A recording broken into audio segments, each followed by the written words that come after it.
జై శ్రీరామ్.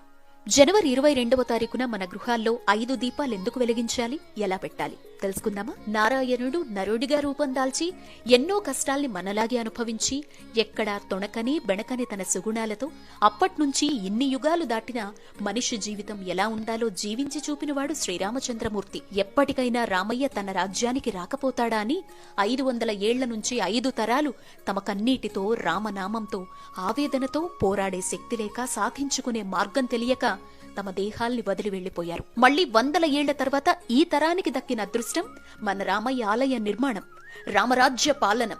అందుకే 500 ఏళ్ల 5 తరాలకు ప్రత్యేకగా 5 దీపాలు తమ ఇంట వెలగాలని పండితుల సూచన. ఈ దీపాలు 22వ తారీఖు ఉదయం నుంచి సాయంత్రం వరకు పూజాస్థలంలో 2, ప్రధాన ద్వారం వద్ద 2, తులసికోట వద్ద 1 లేదా 5 దీపాలు ఒకేసారి పూజాస్థలంలో వెలిగించి రామయ్యకు స్వాగతం పలికి అయోధ్యాక్షతలు తలపై చల్లుకోవాలి. తర్వాత భద్రపరుచుకోవాలి.